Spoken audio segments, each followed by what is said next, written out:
بسم اللہ الرحمن الرحیم۔ ایک مرتبہ حضرت خضر علیہ السلام دریا کے کنارے بیٹھے تھے۔ اتنے میں کسی سائل نے آ کر ان سے سوال کیا کہ میں آپ سے اللہ کے واسطے سوال کرتا ہوں، مجھے عنایت فرمائیے۔ یہ سن کر حضرت خضر علیہ السلام پر بے ہوشی طاری ہو گئی۔ جب کچھ ہوش ہوا تو فرمانے لگے، بھائی، میں تو صرف اپنی جان اور مال کا مالک ہوں۔ تو نے مجھ سے اللہ کے واسطے سوال کیا ہے، لہذا میں اپنی جان اور ذات تمہارے حوالے کرتا ہوں۔ تم جس طرح چاہو اس کو استعمال میں لاؤ یا بازار میں فروخت کر کے اس کی قیمت سے فائدہ اٹھاؤ۔ چنانچہ سائل ان کو بازار لے گیا اور ایک شخص سہمہ بن ارقم کے ہاتھ ان کو فروخت کر دیا۔ یہ خریدار ان کو اپنے گھر لے گیا جس کی پشت پر اس کا ایک باغ تھا۔ چنانچہ سہمہ نے حضرت خضر علیہ السلام کو ایک عطا دے کر کہا، اس سامنے والے پہاڑ جو 3 مربع میل رقبہ میں واقع تھا، مٹی کاٹ کاٹ کر دریا میں ڈالتے رہیں، اور یہ حکم دے کر سہمہ اپنی کسی ضرورت سے کہیں چلا گیا، اور حضرت خضر علیہ السلام اس پہاڑ سے مٹی کاٹ کاٹ کر باغ میں ڈالنے لگے۔ جب سہمہ واپس آیا تو اس نے گھر والوں سے دریافت کیا، تم نے غلام کو کھانا بھی کھلایا یا نہیں؟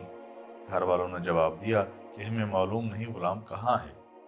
یہ سن کر جب سائمہ خود کھانا لے کر باغ میں آیا تو اس نے دیکھا کہ وہ غلام یعنی حضرت خضر علیہ السلام تمام پہاڑ کی مٹی کاٹ کر ڈال چکے تھے اور اپنے کام سے فارغ ہو کر اپنے مولا حقیقی کی عبادت میں مصروف تھے۔ یہ دیکھ کر سائمہ کو بڑا تعجب ہوا اور اس نے دریافت کیا، یہ تو بتائیے آپ کون ہیں؟ یہ بات سن کر حضرت خضر علیہ السلام پر کچھ بے ہوشی سی طاری ہو گئی، اور پھر افاقہ ہونے پر انہوں نے فرمایا کہ بھائی، میں خضر ہوں۔ جس کو سن کر سائمہ کے ہوش اڑ گئے کہ تو نے یہ کیا کیا؟ ان کو غلام بنا کر ایسے کام پر لگایا، یہ تو انتہائی گستاخی ہوئی۔ پھر ہوش آنے پر سائمہ نے توبہ کی اور پروردگار سے عذر خواہی کے ساتھ حضرت خضر علیہ السلام کو آزاد کر دیا، اور جناب باری میں عرض کیا کہ اللہ العالمین مجھ سے اس کا مواخذہ نہ کیجیے گا، کیونکہ میں ان کو جانتا نہیں تھا۔ اس کے بعد حضرت خضر علیہ السلام نے دعا فرمائی اور سجدہ شکر بجا لائے کہ اے میرے پروردگار، میں تیرے ہی حق میں غلام بنا اور تیرے ہی حق میں آزاد ہوا، اس پر تیرا شکر گزار ہوں۔ بعد ازاں واپسی کی اجازت لے کر جب دریا پر واپس آئے تو دیکھا ایک شخص کھڑا دعا مانگ رہا ہے کہ اے میرے رب، حضرت خضر علیہ السلام کو غلامی سے رہائی عطا فرما دے اور ان کی توبہ قبول فرما لے۔ حضرت خضر علیہ السلام نے یہ دیکھ کر اس شخص سے دریافت کیا کہ آخر تو کون ہے؟ تو اس شخص نے بتایا، میں شازون ہوں۔ آپ کون ہیں؟ انہوں نے فرمایا کہ میں خضر ہوں۔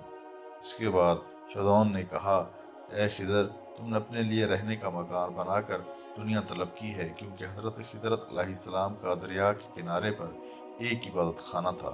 بس یہ سن کر وہ فوراً میدان میں نکل آئے اور وہیں اللہ کی عبادت میں مصروف ہو گئے۔ اس کے بعد حضرت خضر علیہ السلام نے اسی جگہ ایک درخت لگایا اور اس کے سایہ میں عبادت شروع کی تو آواز آئی، اے خضر، جب تم نے درخت کے سایہ میں سجدہ کیا تو تم نے دنیا کو آخرت پر ترجیح دی۔ مجھے اپنی عزت اور جلال کی قسم ہے، مجھے دنیا کی محبت میں رضامندی نہیں ہے۔ اس کے بعد حضرت خضر علیہ السلام نے شازون فرشتے سے کہا، اے شازون، دعا کرو کہ اللہ تعالیٰ میری توبہ قبول فرمائے۔ چنانچہ شازون نے دعا کی اور اللہ تعالیٰ نے شازون کی برکت سے حضرت خضر علیہ السلام کی توبہ قبول فرمائی۔ حاصل کلام یہ ہے کہ خدا کے برگزیدہ بندے اسی حالت میں راضی رہتے ہیں جو اللہ کو منظور ہو۔ بے شک ہماری فلاح بھی اسی میں ہے کہ زندگی کے ہر موڑ پر آنے والے ہر پیچ و خم میں ہم راضی برضا رہیں، اللہ تعالیٰ کی چاہت کو سامنے رکھ کر زندگی گزاریں۔ دعا ہے اللہ تعالیٰ ہمیں اس واقعہ سے سبق حاصل کر کے نیک بننے کی توفیق عطا فرمائے۔ آمین یا رب العالمین۔ خدا حافظ۔